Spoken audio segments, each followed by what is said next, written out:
Welcome to Shankar's bio corner అండి. APDSC 2025లో భాగంగా 10/6/2025న morning and afternoon సెషన్స్లో జరిగిన స్కూల్ అసిస్టెంట్ బయాలజికల్ సైన్స్లో 2 షిఫ్ట్ల నుండి వచ్చిన కంటెంట్ బిట్స్ మొత్తం 165 ప్రశ్నలు కూడా టాపిక్ వైజ్గా ఎక్స్ప్లెనేషన్ ఇవ్వడం జరిగిందండి. టాపిక్ వైజ్ ఎక్స్ప్లెనేషన్లో భాగంగా ఎకాలజీ అండ్ ఎన్విరాన్మెంట్, జీవవర్ణం మరియు పర్యావరణం, బయోడైవర్సిటీ, జీవ వైవిధ్యం, ఈ టాపిక్స్ సంబంధించిన మనకి ఎస్ఏ బయాలజీ ఏపీడిఎస్సి 2025 2 షిఫ్ట్లోంచి అడిగిన ప్రశ్నల్ని మొత్తం 31 బిట్లు అడిగాడండి. వాటి పూర్తి ఎక్స్ప్లెనేషన్ విత్ పేజీ నెంబర్స్తో పాటుగా చూద్దామండి. ఇప్పుడు చూడబోయే ప్రశ్న షిఫ్ట్ 1 అండి, 42nd క్వశ్చన్ ఇది. చూడండి ఒకసారి. The world organisation which that found the river Ganga as one of the 10 most endangered rivers in the world is. ప్రపంచంలో ఆపదలో ఉన్న 10 నదుల్లో గంగా నదిని ఒకటిగా గుర్తించిన ప్రపంచ సంస్థ ఏదని అడగడం జరిగిందండి. దీనికి ఆన్సర్ థర్డ్ ఆప్షన్ అండి, WWF, world wide fund for nature. చూడండి ఒకసారి. ఆప్షన్ 3 అనేది దీనికి ఆన్సర్ అండి. ఆప్షన్ 3 WWF అన్నమాట. ఈ ప్రశ్న మనకి 8th class semester 2 biological science నుంచి ఇవ్వడం జరిగిందండి. టాపిక్ ఏంటంటే వాయు కాలుష్యం, జల కాలుష్యం, అదే వాయు జల కాలుష్యం. పేజ్ నెంబర్ 71 అండి. చూడండి. ప్రకృతి కొరకు ప్రపంచ వ్యాప్తి నిధి WWF, world wide fund for nature చేసిన అధ్యయనంలో గంగా నది ఆపదలో ఉన్న ప్రపంచంలోని 10 నదుల్లో ఒకటిగా గుర్తించబడింది. నెక్స్ట్ 43rd క్వశ్చన్ అండి ఇది పేపర్లో. Majority of the people threatened by global warming are living in this continent. భూతాపం అనే ఆపదలో చిక్కుకున్న అత్యధిక శాతం ప్రజలు ఈ ఖండంలో నివసిస్తున్నారు. ఆప్షన్ 1 అండి Africa, option 2 Europe, option 3 Asia, option 4 south America. దీనికి ఆన్సర్ ఆప్షన్ 3 ఆసియా అనేది దీనికి రైట్ ఆన్సర్ అండి. ఆప్షన్ 3 ఆసియా అనేది రైట్ ఆన్సర్. ఇదిగోండి 8th క్లాస్ సెమిస్టర్ 2 బయాలజికల్ సైన్స్లో వాయు జల కాలుష్యం అనే టాపిక్ అండి. 65th పేజ్ అండి, 65వ పేజీలో చూడండి ఒకసారి. ఆసియాలోని చాలా ప్రాంతాలకు చెందిన అధిక శాతం ప్రజలు భూతాపం అనే ఆపదలో చిక్కుకొని ఉన్నారు. సో ఈ బిట్కి answer option 3 Asia. Next question అండి, 44th క్వశ్చన్ అండి ఇది. The odd one with regard to chlorofluorocarbons emission అన్నాడండి. క్లోరోఫ్లోరో కార్బన్లు విడుదల పరంగా భిన్నమైనవి అని అన్నాడండి. చూడండి ఆప్షన్స్ ఏమి ఇచ్చారంటే ఆప్షన్ 1 రిఫ్రిజిరేటర్లు, సెకండ్ ఆప్షన్ నీటి గీజర్లు, థర్డ్ ఆప్షన్ ఏరోసోల్ స్ప్రేలు, ఫోర్త్ ఆప్షన్ ఎయిర్ కండిషనర్లు. దీనికి ఆన్సర్ ఏమవుతుందంటే నీటి గీజర్లు అనేది రైట్ ఆన్సర్ అండి. ఇది ఆప్షన్ 2 అనేది రైట్ ఆన్సర్. ఇది కూడా సేమ్ టాపిక్ అండి, వాయు జల కాలుష్యం, పేజ్ నెంబర్ 61 అండి. చూడండి ఒకసారి. క్లోరోఫ్లోరో కార్బన్లు CFCలు, వీటిని రిఫ్రిజిరేటర్లు, ఎయిర్ కండిషనర్లు, ఏరో స్ప్రేల్లో ఉపయోగిస్తారు అని ఇవ్వడం జరిగిందండి. దీన్ని ఆధారం చేసుకుని బిట్ ఇవ్వడం జరిగింది. రిఫ్రిజిరేటర్లు, ఏరోసోల్ స్ప్రేలు, ఎయిర్ కండిషన్లో ఉంటుందని అన్నాడు. ఇక్కడ విడుదల పరంగా భిన్నమైంది ఏంటంటే నీటి గీజర్లు అనేది మనకి ఇవ్వలేదు. సో నీటి గీజర్ల నుంచి ఏమిచి క్లోరోఫ్లోరో కార్బన్లు అనేవి విడుదలవ్వవు. కాబట్టి ఆన్సర్ ఏంటంటే నీటి గీజర్లు. Option 2 is the right answer. Next 45th question అండి. Find the correct statement of waste water management. మురికి నీరు శుద్ధి చేయ విధానంలో సరైన వాక్యంను కనుగొనమన్నాడండి. ఫస్ట్ ఆప్షన్, స్లడ్జ్ని తీసివేసిన నీరును ఉప్పు నీరు అంటారు. తప్పండి. అడుగున ఉన్న భార ఘన పదార్థంను స్కమ్ అంటారు. తప్పు. క్రిమిరహితం చేయుట కొరకు నీటిలో క్లోరిన్ వంటి రసాయనాలు కలుపుతారు. రైట్ అండి. స్లడ్జ్ను వాయుసహిత బ్యాక్టీరియా కుళ్ళిపోయేటట్లు చేయను. తప్పండి. స్లడ్జ్ను తీసివేసే నీరుని ఏమంటారండి? క్లారిఫైడ్ వాటర్ లేదా శుద్ధమైన నీరు అంటారు. ఇక్కడ ఉప్పు నీరు అని ఇచ్చాడు. తప్పు. అడుగున ఉన్న భార ఘన పదార్థంలో స్లడ్జ్ అంటారు, స్కమ్ కాదు. నెక్స్ట్ 4th ఆప్షన్, స్లడ్జ్ను వాయు సహిత బ్యాక్టీరియా కుళ్ళిపోయేటట్లు చేయని అన్నారండి. రాంగ్ ఆన్సర్ అండి. అవాయు సహిత బ్యాక్టీరియా, ఏరోబిక్ బ్యాక్టీరియా కాదండి, అనరోబిక్ బ్యాక్టీరియా అనేది రైట్. సో ఇక్కడ సరైన వాక్యం ఏంటంటే option 3 is the right answer. చూడండి, option third is the right answer. ఈ బిట్టు మనకి 7th క్లాస్ సెకండ్ సెమిస్టర్ మురుగునీటి శుద్ధి కర్మాగారం వేస్ట్ వాటర్ ట్రీట్మెంట్ ప్లాంట్ దీని గురించి ఇవ్వడం జరిగిందండి. పూర్తిస్థాయి సమాచారం అక్కడ ఉంటుంది అన్నమాట. దీని గురించి పేజ్ నెంబర్ 157 అండ్ 159లో పూర్తిస్థాయి సమాచారం ఈ బిట్టు గురించి ఉందండి. నెక్స్ట్ క్వశ్చన్ చూద్దామండి. 46th క్వశ్చన్ అండి ఇది.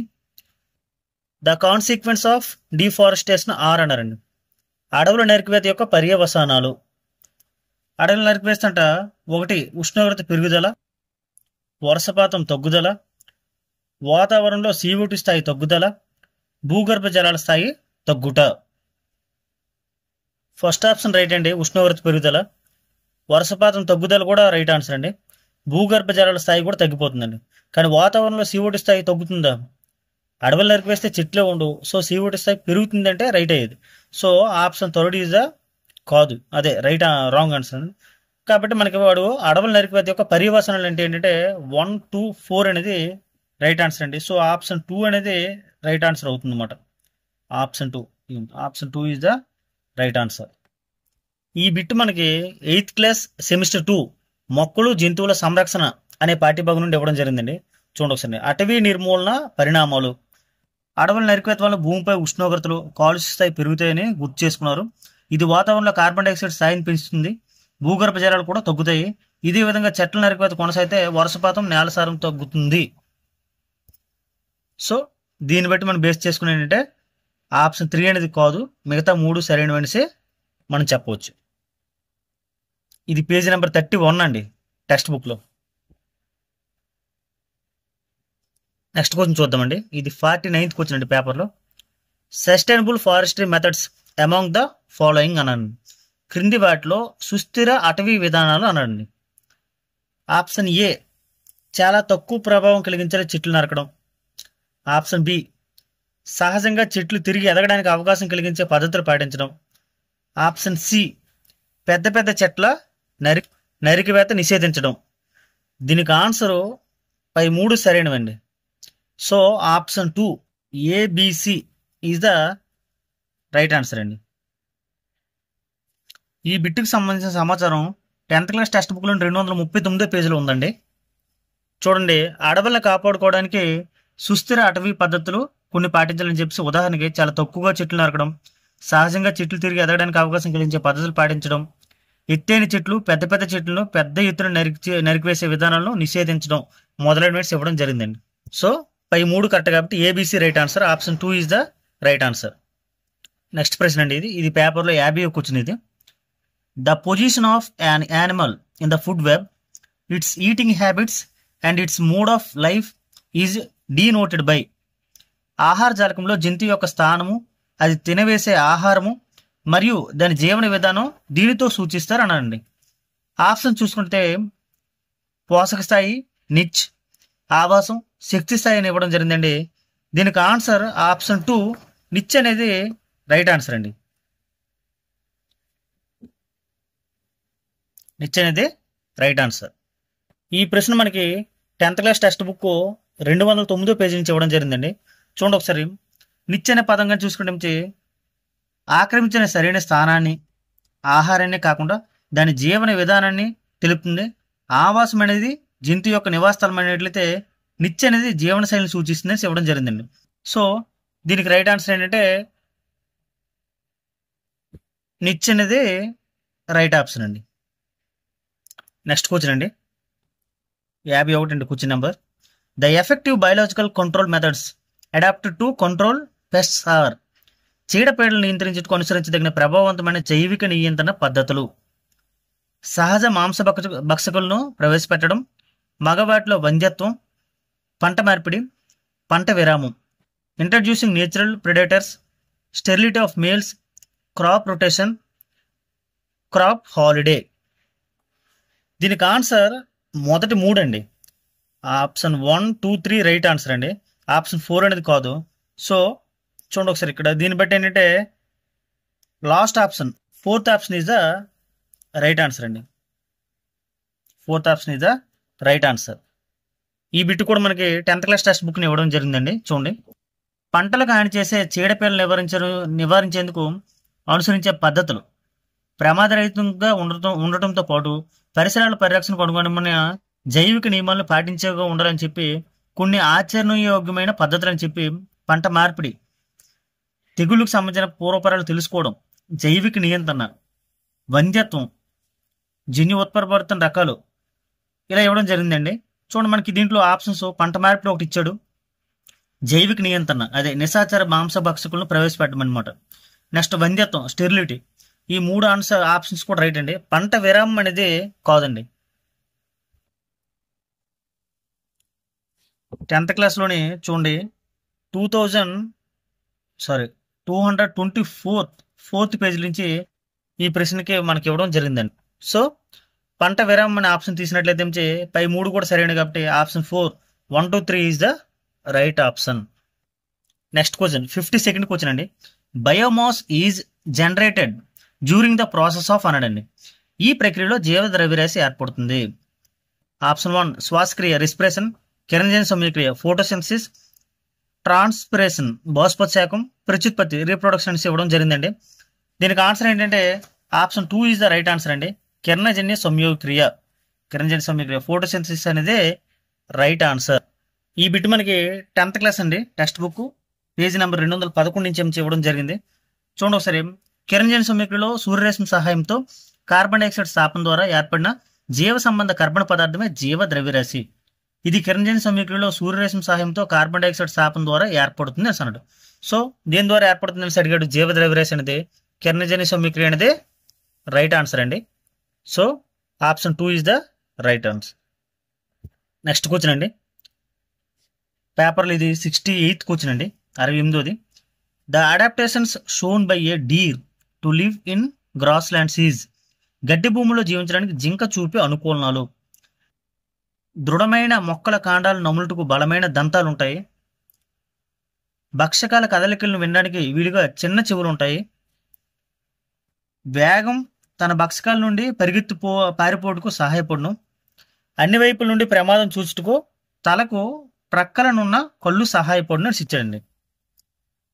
ఏసిడి అనేవి రైట్ ఆప్షన్స్ అండి. భక్షకాల కదలికలను వినడానికి వీలుగా చిన్న చెవులు ఉంటాయని తప్పండి, పెద్ద చెవులు ఉంటాయనేది రైట్ ఆప్షన్ అండి. కాబట్టి ఇక్కడ అది ఇవ్వలేదు. సో వాడు ఏమో అనుకూలం అన్నాడు కాబట్టి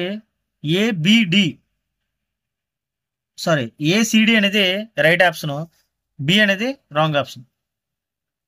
చూడండి ఒకసారి, ఇదిగోండి ఇక్కడ ఇవ్వడం జరిగింది. సో ఏసిడి రైట్ కాబట్టి ఆప్షన్ 3 ఈజ్ ద రైట్ అండి. ఈ బిట్ మనకి 6th class semester 1 text book జీవులు, లక్షణాలు మరియు ఆవాసాలు అనే పాఠ్యాంశం నుంచి 129వ పేజీ నుంచి ఈ బిట్ ఇవ్వడం జరిగిందండి. ఇక్కడ గడ్డి భూములు అనే కాన్సెప్ట్ ఇచ్చి సింహంకి ఏ విధంగా అనుకూలంగా ఉంటుంది, జింకకి ఏ విధంగా అనుకూలంగా ఉంటుంది అని ఇవ్వడం జరిగిందండి. ఇక్కడ మొత్తం పూర్తి స్థాయిలో ఇక్కడ అన్ని పాయింట్స్ ఇవ్వడం జరిగింది. దాని నుంచి మనకి ఈ ఆన్సర్ సరి చేయడం జరిగింది అనమాట. So option 3 ACD is the right answer. Next question అండి. ఈ పేపర్లో ఇది 100వ క్వశ్చన్ అండి. Planting gliricidia on field bunds is అన్నాడండి. పొలం గట్ల మీద గ్లైరిసిడియా మొక్కలు నాటడం అన్నాడండి. గట్లు బలంగా ఉండేందుకు, నేలలో నైట్రోజన్ నిల్వలు పెరిగేందుకు, గట్లు వదులుగా ఉండేందుకు, నేలలో పొటాషియం నిల్వలు పెరిగేందుకు. ఆప్షన్ ఇక్కడ ఏబిల్ రైట్ ఆన్సర్ అండి. So option 1 is the right answer. So option 1 is the right answer.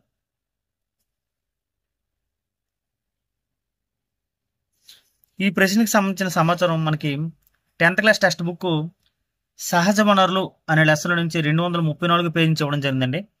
చూడండి ఒకసారి.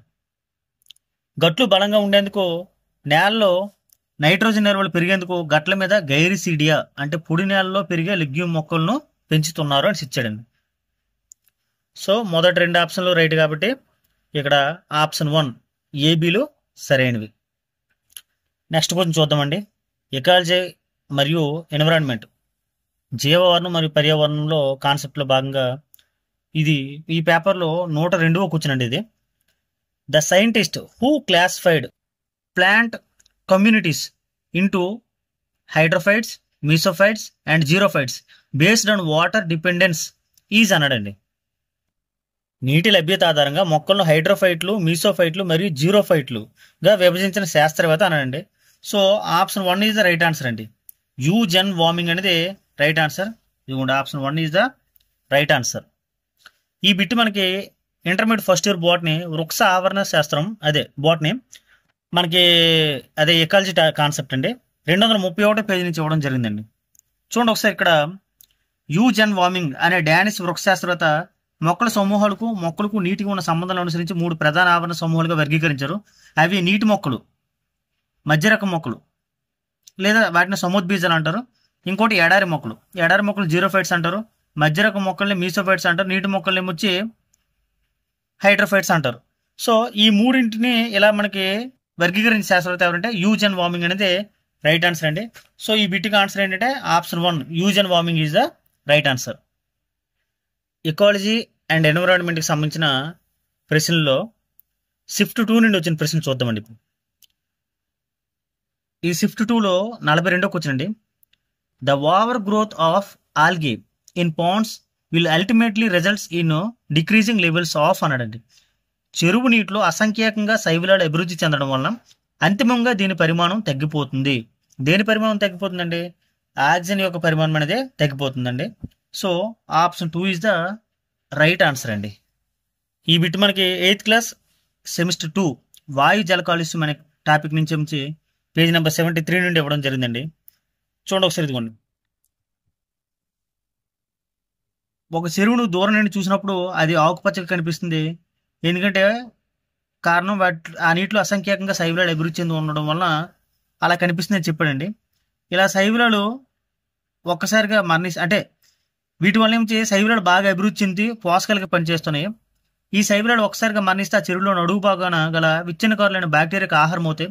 ఆ చెరువులో ఆమ్లజన వినియోగం అధికమవుతుంది. ఫలితంగా ఆక్సిజన్ పరిమాణం తగ్గిపోవడం వలన జలచర జీవుల ప్రాణాలకు ముప్పు ఏర్పడుతుంది సారండి. దేని పరిమాణం తగ్గిపోతుందని అడిగాడు. సో మనకి ఆక్సిజన్ పరిమాణం తగ్గిపోతుంది కాబట్టి ఆన్సర్ ఏంటంటే మనకి ఆక్సిజన్. ఆప్షన్ 2 రైట్ ఆన్సర్ అండి. ఈ పేపర్లో ఇది 43rd క్వశ్చన్ అండి. నెక్స్ట్ క్వశ్చన్ చూస్తాం ఇప్పుడు మనం. The global warming is due to అన్నాడండి. భూతాపం పెరగడానికి గల కారణాలు అన్నాడండి. మానవ కార్యకలాపాలు అనండి, అటవీ ప్రాంతం క్షీణించడం అన్నాడు, పారిశ్రామికీకరణ అన్నాడు, సిఎన్జిని ఇంధనంగా వాడడం. సిఎన్జి అంటే ఏంటి ఇక్కడంటే కంప్రెస్డ్ నేచురల్ గ్యాస్ అండి. చూడండి భూతాపం పెరగడానికి ప్రధానమైన కారణం ఏంటంటే మొదట 3 ఆప్షన్స్లు అనేవి రైట్ అండి. ఎందుకంటే కంప్రెస్డ్ నేచురల్ గ్యాస్ని ఇంధనంగా వాడడం వల్ల ఏమో మనకి భూతాపాన్ని తగ్గించవచ్చు. కాబట్టి మొదట 3 కూడా భూతాపం పెరగడానికి కారణాలు. So 1, 2, 3 right answer. So option 3 is the right answer అండి. Option 3 is the right answer. ఈ ప్రశ్న మనకి సేమ్ 8th క్లాస్ సెమిస్టర్ 2 వాయు జల కాలుష్యం 65వ పేజీ నుండి ఇవ్వడం జరిగిందండి. భూతాపం గ్లోబల్ వార్మింగ్ కారణాల నుంచి ఇవ్వడం జరిగింది. ఇదిగోండి మానవ కార్యకలాపాలు, అడవుల విస్తీర్ణం తగ్గిపోవడము, పారిశ్రామికీకరణ ఇవనేవి రైట్ ఆప్షన్స్ అండి. నెక్స్ట్ క్వశ్చన్ చూద్దామండి. ఇది పేపర్లో 44వ క్వశ్చన్ అండి. The gas that is produced due to incomplete burning of fuels అన్నాడండి. పాక్షికంగా మండిన ఇంధనాల కారణంగా ఉత్పత్తి అయ్యే వాయువు ఏదైనా అన్నాడండి. దీనికి ఆన్సర్ ఆప్షన్ 3 అండి. Carbon monoxide is the right answer అండి. కార్బన్ మోనాక్సైడ్ అనేది రైట్ ఆన్సర్. ఈ ప్రశ్న కూడా మనకి 8th క్లాస్ సెమిస్టర్ 2 వాయు జల కాలుష్యం 59వ పేజీ నుండి ఇవ్వడం జరిగిందండి. చూడండి పెట్రోల్, డీజిల్ వంటి ఇంధనాలు పాక్షికంగా మండించడం వల్ల కార్బన్ మోనాక్సైడ్ ఉత్పత్తి అవుతుంది. అందుకే మనం ఆప్షన్ 3ని చూజ్ చేసుకున్నాం ఆన్సర్గా. నెక్స్ట్ కొంచెం చూద్దామండి. ఇది పేపర్లో 45వ క్వశ్చన్ అండి. Identify the inorganic impurities in sewage water అన్నాడండి. మురుగునీటిలో గల అకర్బన మలినాలను గుర్తించండి అన్నాడండి. చూడండి ఒకసారి ఆప్షన్స్: నైట్రేట్లు, యూరియా, ఫాస్ఫేట్లు, కలుపు సంహారులు అని చెప్పడం జరిగిందండి. దీనికి ఆన్సర్ ఏంటో చూద్దాం ఇప్పుడు. దీనికి ఆన్సర్ 1 and 3 రైట్ ఆన్సర్స్ అండి. నైట్రేట్లు మరి ఫాస్ఫేట్లు అండి. చూడండి ఒకసారి 1, 3 సరైనవి. So option 3 is the right answer అండి. Option 3 is the right answer. ఈ బిట్ మనకి 7th క్లాస్ సెమిస్టర్ 2 మురుగునీటి కథ అనే లెసన్ నుంచి 153 పేజీలు ఇవ్వడం జరిగిందండి. చూడండి ఇదిగోండి. అకర్బన మలినాలు అంటే నైట్రేట్లు, ఫాస్ఫేట్లు మరియు లోహాలు అండి. ఈ 2 ఆప్షన్స్ ఇవ్వడం జరిగింది. మిగతా మనకి కార్బన్ మలినాల నుంచి ఇవ్వడం జరిగిందండి. ఈ నూనెలు, యూరియా ఇలా ఇలా సంథింగ్ కలుపు సంహారకాలు, పురుగు మందులు ఇలా ఇవ్వడం జరిగింది. ఇక్కడ మనకి ఇచ్చిన ఆప్షన్స్ ఏంటంటే చూడండి, యూరియా ఇచ్చాడు, కలుపు సంహారకాలు ఇచ్చాడు అనమాట. సో ఈ 2 కూడా ఆ 2 ఆప్షన్స్ కూడా కార్బన్ మలినాల్లోకి వస్తాయి. కానీ మనకు అడిగింది ఏంటి ఆ కార్బన్ మలినాలు. సో నైట్రేట్లు, ఫాస్ఫేట్లు, లోహాలు అయితే రైట్ ఆప్షన్ అయ్యేది. ఇక్కడ మనకి నైట్రేట్లు ఇవ్వడం జరిగింది, ఫాస్ఫేట్లు ఇవ్వడం జరిగింది. సో మనకి 1, 3 సరైనవి కాబట్టి option 3 is the right answer. Next మనం 47th కొంచెం చూద్దామండి. Deforestation does not lead to అనడండి. అడవులు నరికివేయడం దీనికి దారితీయదు. ఉష్ణోగ్రత కాలుష్యం పెరుగుటకు, నేల యొక్క నీటి నిల్వ సామర్థ్యం పెరుగుటకు, హ్యూమస్ తగ్గుటకు, భూగర్భ జలం తగ్గుటకు అని ఇచ్చాడండి. ఇప్పుడు దీనికి ఆన్సర్ ఏంటనేది చూద్దాం. అడవులు నరికివేస్తే మనకి ఉష్ణోగ్రత కాలుష్యం పెరిగిపోతాయి, హ్యూమస్ కూడా తగ్గిపోతుంది, భూగర్భ జలం కూడా తగ్గిపోతుంది. కానీ మనకేంటి దారి తీయింది అడిగాడు కాబట్టి option 2 is the right answer అండి. నేల యొక్క నీటి నిల్వ సామర్థ్యం పెరుగుతుందంట. ఎలా పెరుగుతుంది? పెరగదు కదా. అడవులు ఉంటేనే మనకేంటంటే నేల మృతిక క్రమక్షేమాన్ని తగ్గేమించి నీటిని పట్టి ఉంచినట్లేమించి నిల్వ సామర్థ్యం పెంచుతుంది. మరి అడవులే లేకపోతే అసలు మృతిక క్రమక్షయం గురయ్యేమిచ్చి నీటి నిల్వ చేసే సామర్థ్యం అనేది తగ్గిపోతుంది. కాబట్టి దారి తీయదు అంటే నేల యొక్క నీటి నిల్వ సామర్థ్యం పెరుగుతుంది అనేది తప్పు ఇక్కడ. కాబట్టి మనకి option 2 is the right answer అండి. ఇది 7th క్లాస్ టెక్స్ట్ బుక్ నుంచి ఇవ్వడం జరిగిందండి, జనరల్ వేలో. మీరేమైనా పేజ్ నెంబర్ కనిపెడితే పెట్టండి, ముందుకు వచ్చింది. నెక్స్ట్ కొంచెం చూద్దామండి. This helps to reduce the consumption of fossil fuels. శిలాజ ఇంధనాల వినియోగం తగ్గించుటకు ఉపయోగపడేది. 1 ప్రజా రవాణా వినియోగం, అవసరం లేనప్పుడు ఫ్యాన్లు లైట్లు ఆపడం, సౌరశక్తి వినియోగం. దీనికి పై 3 సరైనవేనండి. So 4th option 1, 2, 3 right. ప్రజా రవాణా వినియోగం, అవసరం లేనప్పుడు ఫ్యాన్ లైట్లు ఆపడం, సౌరశక్తి వినియోగం. Option 4 is the right answer. ఈ ప్రశ్న మనకి 10th class text book 241 page నుంచి ఇవ్వడం జరిగిందండి.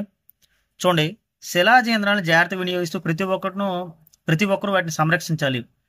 ఎలా అంటే చూడండి, విద్యుత్ దీపాలను, పరికరాలను వాడనప్పుడు స్విచ్లను ఆరిపోయేయమని చెప్పాడు. నెక్స్ట్ ఏం చదువుకోండి, ప్రజా రవాణా వ్యవస్థల ద్వారా ప్రయాణిస్తే లాభదాయకం అనడం. అంటే ఏంటి? వీలైనప్పుడల్లా నడవడం, సైకిల్ ఉపయోగించడం అవి. ఇంకేమొచ్చి మనకి ఆప్షన్ 3 ఏంటంటే సౌరశక్తి వినియోగం. సౌరశక్తి వినియోగం ఇదిగోండి, ఈ సూర్యుడు, గాలి, నీరు మొదలగు వాటి నుండి విద్యుత్తును ఉత్పత్తి చేయడంలో శాస్త్రవేత్తలు విజయం సాధించారు. ఏంటంటే మనకి ఇలా సౌరశక్తిని వాటిని వినియోగించుకోవడం వల్ల ఏంటంటే మనం ఈ ఎలక్ట్రిసిటీని కూడా తగ్గించవచ్చు. అదేవిధంగా ఏమిటి శిలాజ యంత్రాలను కూడా తగ్గించవచ్చు అని దానికి మనం అర్థం చేసుకోవాలి. సో పై 3 కూడా మనకి సరైన ఆప్షన్స్ అండి. 1, 2, 3 ఇస్ ద రైట్ ఆన్సర్. ఇక్కడ option 4 is the right answer ఈ బిట్కి. నెక్స్ట్ క్వశ్చన్ అండి, ఇది 50 క్వశ్చన్ అండి ఈ పేపర్లో. నిచ్ దీన్ని సూచించదు అన్నాడండి. జంతువుల ఆహారం, జీవుల సంఖ్య, జంతువుల జీవన విధానం, జీవులు నిర్వర్తించే పనులు. చూడండి ఒకసారి, ఇక్కడ జంతువుల ఆహారాన్ని సూచిస్తుంది, జంతువుల జీవన విధానాన్ని సూచిస్తుంది, జీవులు నిర్వర్తించే పనులు సూచిస్తుందండి. ఇక్కడ సూచించింది అడిగాడు కాబట్టి జీవుల సంఖ్య అనేది సూచించదండి. Option 2 is the right answer అండి.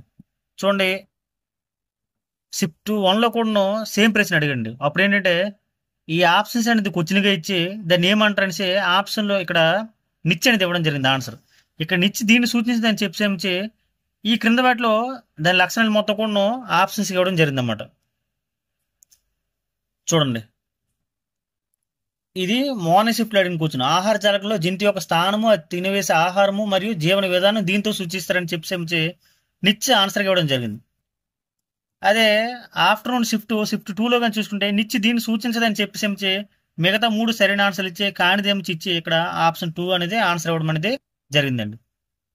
ఈ బిట్ మనకి 10th class text book 209 page నుంచి ఇవ్వడం జరిగిందండి. నిచ్ గురించి పూర్తిగా సరైన స్థానాన్ని, ఆహారాన్ని కాకుండా జీవన విధానాన్ని కూడా సూచిస్తుందని చెప్పి ఇక్కడ సంఖ్య అనేది కాదు కాబట్టి ఈ 3 కూడా రైట్ ఆన్సర్స్ అండి. జీవుల సంఖ్య అనేది కాదు.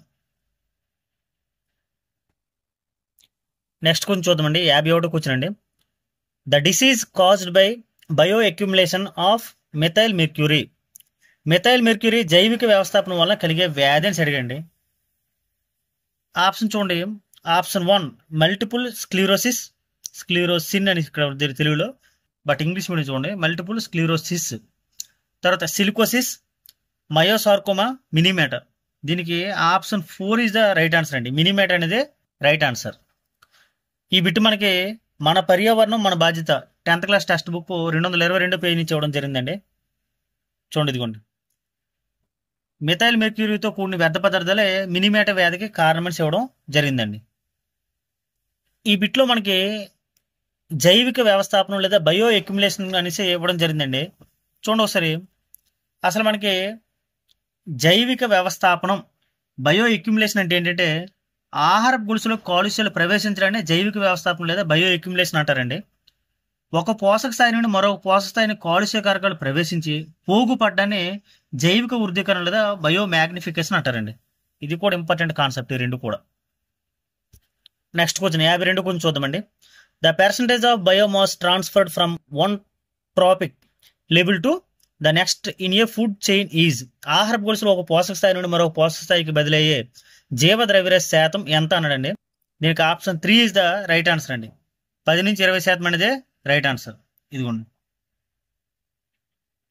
ఈ ప్రశ్న మనకి మన పర్యావరణం మన బాధ్యత 10th క్లాస్ 212 పేజీ నుంచి ఇవ్వడం జరిగిందండి. చూడండి ఇదిగోండి. ఆహారపు గొలుసులను ఒక పోషక స్థాయి నుండి తరువాత పోషక స్థాయికి 10 నుండి 20% వరకు జీవ ద్రవ్యరాశి బదిలీ అవుతుంది అని ఇవ్వడం జరిగిందండి. ఇదే రైట్ ఆన్సర్. నెక్స్ట్ కొంచెం చూద్దామండి. ఇది 100వ ప్రశ్న అండి ఈ పేపర్లో. These are not soil conservation methods. ఇవి నేల సంరక్షణ పద్ధతులు కోవనండి. ఆప్షన్ ఏ కాంటూర్ సేద్యం, కాంటూర్ ప్లాంటింగ్. ఇది రైట్ ఆప్షన్ అండి. తర్వాత గట్ల మీద గ్లైరిసిడియా మొక్కలు పెంచడం, planting gliricidia on field bounds. ఇది కూడా నేల సంరక్షణ పద్ధతే. కానిది అడిగాడండి. మొదటి 2 కూడా అయినవి. కానిది నేల వాలుగా పంటలు వేయడం, planting crops along the slope అనడండి. ఇది తప్పు ఆప్షన్. ఒకే పొలంలో ఒకే రకం పంటలు పలుమార్లు పండించడం, repeatedly planting the same type of crop in the same field అనండి. సో కాని అన్నాడు కాబట్టి సిడి అనేది రైట్ ఆన్సర్ అండి. చూడండి option 3 C and D right answer. ఈ ప్రశ్న మనకి 10th క్లాస్ టెక్స్ట్ బుక్లోని 239 పేజీ నుంచి ఇవ్వడం జరిగిందండి. చూడండి ఒకసారి. నేల సంరక్షణ విధానంలో కాంటూర్ పట్టి పంటలు పద్ధతి ఒకటి అన్నాడండి. ఇది ఒక రైట్ ఆన్సర్. అదేవిధంగా ఏమిటి మనకి గ్లైరిసిడి ఎలా తెలుసు, గట్లను బలంగా ఉంచడానికి తోడ్పడే మొక్క ఇది. ఇది మనకి 234 పేజీలో దీని గురించి ఇవ్వడం జరిగిందండి. చూడండి ఇదిగోండి. గట్లు బలంగా ఉండేందుకు నేలలో నైట్రోజన్ నిల్వలు పెరిగేందుకు గట్ల మీద గ్లైరిసిడియా మొక్కలు పెంచుతారని అన్నట్టు. సో గట్లు అనేవి స్ట్రాంగ్గా ఉంటే మనకి నేల సంరక్షణ అనేది బాగుంటుంది. కాబట్టి అది కూడా ఒక రైట్ ఆప్షన్. అయితే ఒకే పొలంలో ఒకే రకం పంటలు పలుమార్లు పండించడం అది ఎలా కాదు మనకు తెలుసు. నేల వాలుగా పంటలు వేయడం కూడా తప్పు ఆప్షన్ అండి. చూద్దాం దానికి అది ఎలా అంటే ఇదిగోండి. ఎలా రాంగ్ అయిందంటే చూడండి. ఈ విధానంలో నేల వాళ్ళకి అడ్డంగా గాలి వీచే దిశకు అడ్డంగా దున్ని ఒక్కొక్క వరుసలో ఒక్కొక్క రకం పంటను వేస్తారని అన్నాను. ఇది నేల సంరక్షణ విధానమే. ఎలా నేల వాళ్ళకి అడ్డంగా గాలి వీచే దిశకు అడ్డంగా. కానీ ఇక్కడ ఏమి ఇచ్చాడు, నేల వాలుగా పంటలు వేయమని చెప్పాడు అనమాట. సో అందుకు ఇది రాంగ్ ఆప్షన్ అనమాట. So CD is the right answer. Option 3 is the right option. Next question చూద్దామండి. This is not the character of a desert planters అన్నాడండి. ఎడారి మొక్క లక్షణం కానిది అన్నాడండి.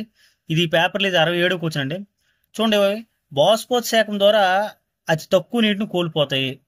ఇది ఎడారి మొక్క లక్షణమే. వెడలపైన ఆకులను కలిగి ఉంటాయి. కిరణజన్య సమీక్రియ కాండం ద్వారా నిర్వహించబడుతుంది. నెక్స్ట్ నేలలోకి చాలా లోతుగా వెళ్ళే వేర్లను కలిగి ఉంటాయి అన్నాడండి. లక్షణం కానిది అన్నాడు. కాబట్టి వెడల్పైన ఆకులను కలిగి ఉండవు ఎడారి మొక్కలు అనేవి. కాబట్టి 1, 3, 4 ఈ 3 కూడా ఎడారి మొక్కల లక్షణాలు. 2 అనేది కాదు కాబట్టి 2 అనేది రైట్ ఆన్సర్. సో ఇక్కడ option 4 is the right answer అండి. ఈ బిట్ మనకి ఇంటర్మీడియట్ ఫస్ట్ ఇయర్ బాట్ని 234-35 పేజీలో ఈ బిట్ మనకి ఇవ్వడం జరిగిందండి. ఎడారి మొక్కల్లో ఆవరణ సంబంధమైన అనుకూలని చెప్పి ఇది కూడా స్వరూప సంబంధమైనవి, అంతర్నిర్మాణ సంబంధమైన ఇచ్చాడు. దీని నుంచి మనకి ఈ బిట్ ఇవ్వడం జరిగిందండి. నెక్స్ట్ క్వశ్చన్ అండి, 109 క్వశ్చన్ అండి ఈ పేపర్లో ఇది. Plants with less significant roots, options of root cap, options of stomata and contain aerenchyma are అన్నాడండి. గుర్తించగలిగిన వేరు వ్యవస్థ తక్కువగా కలిగి వేరు తొడుగు సాధారణంగా లేని పత్రరంధ్రాలు లేని వాయుగత కణజాలను కలిగి ఉన్న మొక్కలు అని ఇవ్వడం జరిగిందండి. దీనికి ఆన్సర్ ఏంటంటే హైడ్రోఫైట్స్ అండి, నీటి మొక్కలు. So option 3 is the right answer అండి. ఈ బిట్ మనకి ఫస్ట్ ఇయర్ బాట్ని 232 పేజీ నుంచి ఇవ్వడం జరిగిందండి. నీటి మొక్కల ఆవరణ సంబంధమైన అనుకూల నుంచి స్వరూపాత్మకమైనవి మరియు అంతర్నిర్మాణ సంబంధమైన లక్షణాల్లో దీని పూర్తి స్థాయి సమాచారం ఉందండి. ఇక్కడి నుంచి బిట్ ఇవ్వడం అనేది జరిగిందండి. ఇక్కడతో మనం 2 షిఫ్ట్లో ఇచ్చిన పేపర్లో ఎకాలజీ అండ్ ఎన్విరాన్మెంట్ అనే కాన్సెప్ట్కి సంబంధించిన అన్ని బిట్లు కూడా చూడడం జరిగిందండి. 6th, 7th, 8th, 10th class intermediate వరకు. ఇప్పుడు మనం బయోడైవర్సిటీ లేదా జీవవైవిధ్యం అనే కాన్సెప్ట్కి సంబంధించిన బిట్లు చూద్దాం 2 పేపర్లో కూడా. షిఫ్ట్ 1లో 47th క్వశ్చన్ అండి ఇది. Find the miss matched one అని చెప్పి సరికాంతి గుర్తించడని చెప్పి అడవి దున్న బైసన్ ఎండమిక్ జాతి, అడవి గేదె వైల్డ్ బఫెలో అంతరిస్తున్న జాతులు ఎండేంజర్డ్, డైనోసార్ ఎండేంజర్డ్ అంతరిస్తున్న జాతులు, ఎగిరే ఉడత ఎండమిక్ జాతులు అనేసి ఇవ్వడం జరిగిందండి. అసలు మనకి ఎండమిక్ జాతి తర్వాత అంతరిస్తున్న జాతులు లేదా ఎండేంజర్డ్ అంటే ఏంటో చూద్దామండి ఒకసారి. ఎండమిక్ జాతులు అంటే చూడండి, ఒక నిర్దిష్ట ప్రాంతంలో ప్రత్యేకంగా కనిపించే మొక్కలు లేదా జంతువుల జాతులు అని అర్థం అండి. అంటే ఎగ్జాంపుల్ ఇప్పుడు ఆస్ట్రేలియాలో మనం చూసుకుంటే మనకి అక్కడ కంగారులు ఉంటాయి. అలా ఆ నిర్దిష్ట ప్రాంతానికి మాత్రం సంబంధించింది అనమాట. అలా ఏదైనా ఒక నిర్దిష్ట ప్రాంతంలో ప్రత్యేకంగా కనిపించే మొక్కలు లేదా జంతువుల జాతుల్ని మనం ఎండమిక్ జాతులు అని అంటారండి. అదేవిధంగా ఎండేంజర్డ్ అంటే అంతరించిపోతున్న లేదా జంతువులు లేదా జాతులు, ఆపదలో ఉన్న జాతులు అని అంటారు. ఏ జంతువుల సంఖ్య ఒక స్థాయి వరకు తగ్గిపోయి అంతరించిపోయే స్థాయికి చేరుకుంటే ఆ జంతువులు మనం ఎండేంజర్డ్ యానిమల్స్ లేదా అంతరించిపోయే జంతువులు లేదా ఆపదలో ఉన్న జాతులు అనేసి అంటారండి. ఈ బిట్ మనకి మొక్కలు జంతువుల సంరక్షణ 39వ పేజీ అండి, 8th క్లాస్ సెమిస్టర్ 2 నుంచి ఇవ్వడం జరిగిందండి.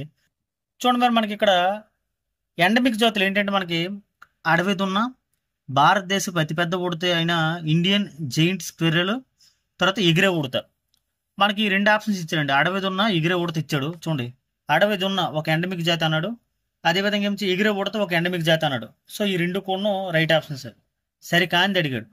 అదేవిధంగా ఏమిచ్చి అడవి గేదె అంతరిస్తున్న జాతి అండి, అడవి గేదె అనేది. ఇదిగోండి, అంతరిస్తున్న ఎండేంజర్డ్ యానిమల్స్కి ఎగ్జాంపుల్స్ ఏంటంటే మనకి ఇదిగోండి అడవి గేదె అనేది ఒకటండి. మనకి సింహాలు, ఏనుగులు, అడవి గేదెలు, బారాసింగ లేదా చిత్రజంక అని ఇచ్చాడు. ఇక్కడ మనకి ఆప్షన్లో అడవి గేదెలు ఒకటి ఇచ్చాడండి, ఎండేంజర్డ్. అయితే మనకి ఇక్కడ మనకి ఆప్షన్ ఇంకోటి ఏంటి, డైనోసార్. ఇది అంతరించిపోయింది, అంతరిస్తున్న జాతి కాదు. సో సరి కానిది ఏంటంటే option 3 is the right answer అండి. So option 3 is the right answer. Next అండి 48th క్వశ్చన్ అండి. The plants and animals in this reserve are similar to the plants and animals of upper Himalayas and lower Western Ghats. ఈ reserve ప్రాంతంలోని మొక్కలు మరియు జంతువులు ఎగువ హిమాలయాలు మరియు దిగువ పశ్చిమ కనుమలలో ఉన్న మొక్కలు మరియు జంతువులు పోలి ఉంటాయని చెప్పడం జరిగిందండి. ఆప్షన్ 2 పంచ్మర్హి జీవవరణ రిజర్వ్ అనేది దీనికి రైట్ ఆన్సర్ అండి. ఇదిగోండి option 2 is the right answer. ఇది డైరెక్ట్ బిట్ అండి. చూడండి, ఇదిగోండి పచ్మర్హి జీవవర్ణ రిజర్వ్ అనే ప్రదేశాన్ని చూడండి. ఇక్కడ కనిపించే మొక్కలు జంతువులు ఎగువ హిమాలయ శిఖరాలను దిగువ పశ్చిమ కనుమలకు చెందిన వాటిని పోలి ఉంటాయనేసి ఇక్కడ చేయడం జరిగిందండి. ఇది కూడా మనకి 8th క్లాస్ సెమిస్టర్ 2 మొక్కలు జంతువుల సంరక్షణ పేజీ నెంబర్ 33 నుంచి ఈ బిట్ ఇవ్వడం జరిగిందండి. నెక్స్ట్ క్వశ్చన్ అండి 98th క్వశ్చన్ అండి. Indian giant squirrel is endemic to this biosphere reserve అనండి. భారతదేశ అతిపెద్ద ఉడత ఈ జీవవర్ణ రిజర్వ్కి చెందిన ఎండమిక్ జాతి. ఇప్పుడే మనం డిస్కస్ చేసుకున్నాం. So option 1 is the right answer, Pachmarhi జీవవర్ణ reserve. Same textbook, same lesson. ఇదిగోండి 39వ పేజీ నుంచి ఇవ్వడం జరిగిందండి. ఇదిగోండి భారతదేశపు అతిపెద్ద ఉడత ఇండియన్ జైంట్ స్క్విరెల్ అనేది ఇక్కడ మనకి ఎండమిక్ జాతి అండి. ఇది ఒక ఎండమిక్ జాతి అనేది ఎక్కడంటే ఇది పంచమర్హి జీవవర్ణ రిజర్వ్లో ఉంది. నెక్స్ట్ అండి 120వ క్వశ్చన్ అండి ఈ పేపర్లో. ఇది the scientific name of crow in Sri Lanka అన్నాడండి. శ్రీలంకలోని కాకి శాస్త్రనామని చెప్పి Corvus splendens protegatus, Corvus splendens insolens, Corvus splendens, సర్వస్ ఎల్ఫస్ హంగ్లు అని ఇవ్వడం జరిగిందండి. దీనికి option 1 is the right answer అండి. Corvus splendens protegatus. ఈ క్వశ్చన్ మనకి ఫస్ట్ ఇయర్ జువాలజీ నుంచి ఇవ్వడం జరిగిందండి. ఇది first year zoology page number 10 నుంచి ఇవ్వడం జరిగిందండి. చూడండి, కాకి శాస్త్రనామం అని చెప్పి కార్వస్ స్ప్లెండెన్స్. అయితే భారతదేశం, పాకిస్తాను, మయన్మార్, శ్రీలంకలోని ఈ జాతి భౌగోళికంగా విభక్తి చెందడం వల్ల వివిధ ఉపజాతులు ఏర్పడాయి అని చెప్పి భారత్, పాకిస్తాన్ అయితే కార్వస్ స్ప్లెండెన్స్ అని ఉపజాతి కాగా, అదే మయన్మార్లో అయితే కార్వస్ స్ప్లెండెన్స్ ఇన్సులెన్స్ అని, శ్రీలంకలోనైతే కార్వస్ స్ప్లెండెన్స్ ప్రోటిగాటస్ అని ఇవ్వడం జరిగింది. మరి మనకి శ్రీలంక కాకి ఒక శాస్త్రనామం అడిగి కార్వస్ స్ప్లెండెన్స్ ప్రోటిగాటస్ అనేది రైట్ ఆన్సర్ అండి. So option 1 is the right. ఈ సర్వస్ ఎల్ఫస్ హంగ్లెట్స్ ఇచ్చాడు కదండి, అది కాశ్మీర్ దుప్పి యొక్క శాస్త్రనామం అండి. సో అది ఎలాగో కాదు, మిగతా 3 కాకి యొక్క శాస్త్రనామాలు. సో ఫస్ట్ ఆప్షన్ అనేది శ్రీలంకలోని కాకి యొక్క శాస్త్రీయ నామం. ఇప్పుడు బయోడైవర్సిటీ కాన్సెప్ట్కి సంబంధించి షిఫ్ట్ 2 నుంచి ఇచ్చిన క్వశ్చన్ చూద్దామండి. ఇది 46వ క్వశ్చన్ అండి. ఇది birds find the directions for their migration by అన్నాడండి. వలస పక్షులు వెళ్లాల్సిన దిశను వీటి సహాయంతో గుర్తిస్తాయి అని చెప్పి ఆప్షన్ 1 కొరియాలిస్ ప్రభావం అనుసరిస్తూ, సముద్ర చలనాలను గమనిస్తూ, భూమి యొక్క అయస్కాంత క్షేత్ర సహాయంతో, వాయుపీడనంలో భేదాల ఆధారంగా ఇచ్చాడండి. ఇది డైరెక్ట్ ఆన్సర్ అండి. ఇది ఆప్షన్ 3 భూమి యొక్క అయస్కాంత క్షేత్ర సహాయంతో అనేది రైట్ ఆన్సర్ అండి. ఈ బిట్కి సంబంధించిన ఇన్ఫర్మేషన్ మొత్తం కూడా మనకి 8th క్లాస్ సెమిస్టర్ 2 మొక్కలు జంతువుల సంరక్షణ 47 పేజీ నుంచి ఇవ్వడం జరిగిందండి. చూడండి, ఇక్కడ మనకి పక్షులు దిశను కొనుక్కోవడానికి భూమి అయస్కాంత క్షేత్రాన్ని ఉపయోగించుకుంటాయి అని చెప్పడం జరిగింది. సో అదే రైట్ ఆన్సర్. నెక్స్ట్ క్వశ్చన్ అండి, 48th question. This is not a part of Pachmarhi biosphere reserve. ఇది పచ్మర్హి జీవవర్ణ రిజర్వ్లోని భాగం కాదనండి. ఆప్షన్ 1 బోరి, సాత్పురా, లాక్చావో, తవా రిజర్వాయర్ అని ఇచ్చండి. బోరి, సాత్పురా, తవా ఈ 3 కూడా నుంచి పచ్మర్హి జీవవర్ణ రిజర్వ్లోని భాగాలండి. లాక్చావ్ అనేది ఒకటే కాదండి, కానిది అన్నాడు కాబట్టి option 3 is the right answer అండి. చూడండి, option 3 is the right answer, Lakchao అనేది. ఈ బిట్ ఎక్కడంటే మనకి మొక్కలు జంతువుల సంరక్షణ same 8th class semester 2 page number 31 అండి. దీన్ని చూడడం జరిగిందండి. ఇదిగోండి, ఇక్కడ ఈ లాక్చావ్ వన్యప్రాణుల అభయారణ్యం అనేది మనకి చండేల్ మణిపూర్లో ఉందండి. ఇది కాబట్టి మనకి ఏంటంటే పచ్మర్హి జీవవన రిజర్వ్కి సంబంధించింది కాదు.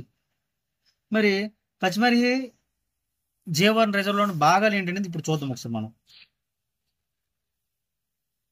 చూడండి, పచ్మర్హి జీవవన రిజర్వ్లు ఇదిగోండి, తవా రిజర్వాయర్ అనేది దీంట్లో భాగం, బోరి అభయారణ్యాలు దీంట్లో భాగం, అదేవిధంగా ఏమిటి సాత్పుర జాతీయ ఉద్యానవనం కూడా భాగం అనమాట మొత్తం వీటిలో.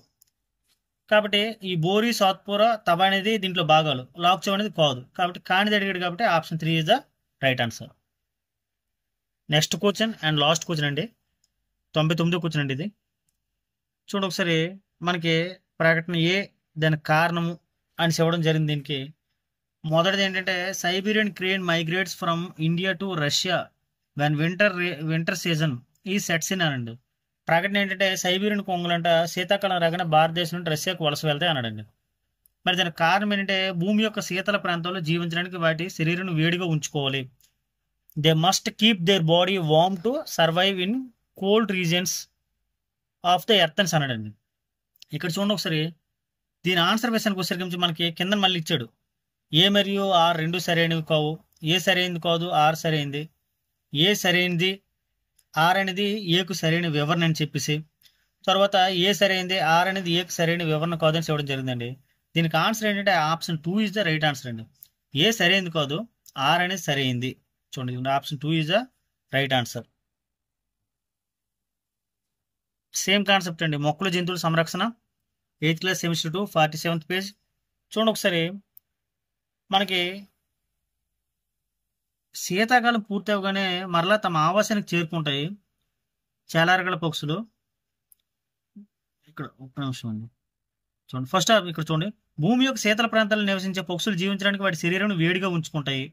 కాబట్టి అవి శీతాకాలం రాగానే ఉష్ణ ప్రాంతాలకు వలస వెళ్తాయి. అవి శీతాకాలం పూర్తి అవ్వగానే మరలా తమ ఆవాసానికి చేరుకుంటాయని చెప్పడం జరిగిందండి. ఇక్కడ ఏంటంటే అవి శీతాకాలం పూర్తి అవ్వగానే మరలా తమ ఆవాసానికి చేరుకుంటాయని ఇస్తే రైట్. కానీ ఏమి ఇచ్చాడు ఇక్కడ, శీతాకాలం రాగానే అన్నాడు, కానీ పూర్తి అవ్వగానే ఇస్తే మనకి ఇక్కడ రైట్ అయ్యేది. కాబట్టి ప్రకటన ఏ అనేది తప్పు. కానీ భూమి యొక్క శీతల ప్రాంతాల్లో జీవించడానికి వాటి శరీరం వేడిగా ఉంచుకోవాలనేది మాత్రం రైట్.